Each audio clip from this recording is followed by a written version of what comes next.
दविंदर सिंह जी चंडीगढ़ से। राधे राधे। गुरुजी आपके चरणों में कोटि कोटि प्रणाम। गुरुजी मैं सेवा दान पुण्य करता हूँ, इससे मेरे प्रियजन अच्छा कहते हैं, मगर यहाँ आके देखता हूँ तो सब वो फीका सा लगता है। महाराज जी मेरे मन की स्थिरता आती नहीं और आने वाली परिस्थितियां ये बढ़िया बढ़िया बढ़िया निर्णय अंतःकरण कर रहा है। यहाँ के आके सब फीका लगता है। मैं कर रहा हूं, यही खतरनाक खेल है। चाहे शुभ कर्म के लिए हो या अशुभ कर्म के लिए हो, भगवत कृपा है जो आप इस बात को पकड़ पाए। अशुभ कर्म तो निंदनीय है ही, पर मैं कर रहा हूं ये शुभ कर्म भी तुम्हें बांध देगा, ये भी बांधने वाला है। इसलिए त्वदीयम वस्तु गोविंदम तुभ्यमेव समर्पये। हे ठाकुर, आपने जो मुझे 4 रोटी दी, तो आपने ही मुझे बुद्धि दी। आपके द्वारा दी हुई 4 रोटी से 1 रोटी हम किसी और के पेट में डाल देते।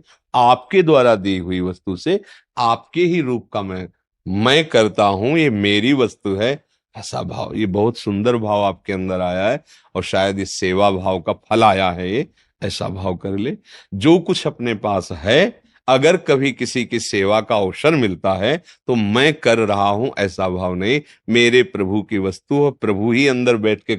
इसका फल क्या होगा? सीधे भगवान प्रसन्न होंगे।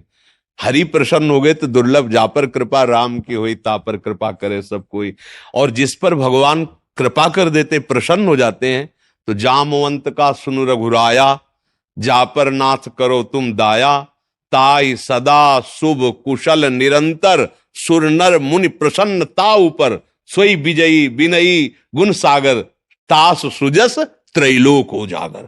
भगवत कृपा से बढ़कर कुछ नहीं होता। और ये अच्छा हम 100 रुपया दान किया अपने मान के, वो 1000 दे देगा। 100 में तो हम समझ नहीं पाए अज्ञान को, अब 1000 में और रंग बढ़ेगा अभिमान का।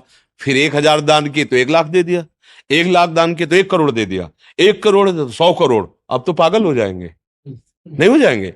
तो मालिक इतने ही देना जितने से हमारा काम चल जाए और आपका भजन बनता रहे। बस बात, साईं इतना दीजिए जामे कुटुंब समाए, मैं भी भूखा ना रहूं और साधु ना भूखा जाए, बस।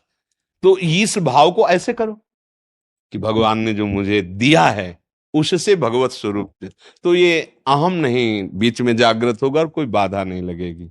और नाम जप करो। नाम जप करते हो? हाँ, नाम जप करो। बहुत अच्छा लगा, इसलिए अच्छा लगा कि आप अंदर की सूक्ष्मता को पकड़े।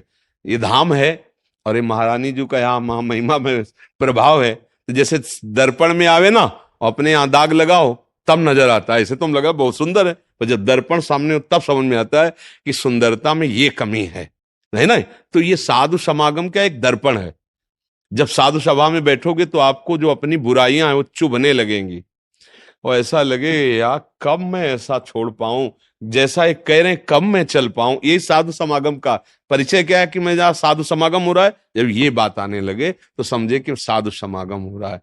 बहुत कोई गलत नहीं कर रहे हो, समझ रहे हो ना? पर जिस ऊंचाई पर चढ़ना है आनंद की, वहां ये बाधा पहुंचा सकता है।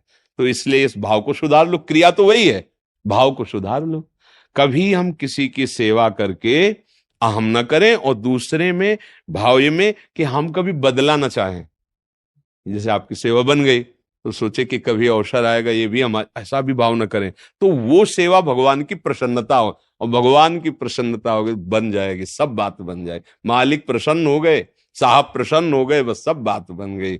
ये जो प्रचंड माया है ना, जब वो प्रभु प्रसन्न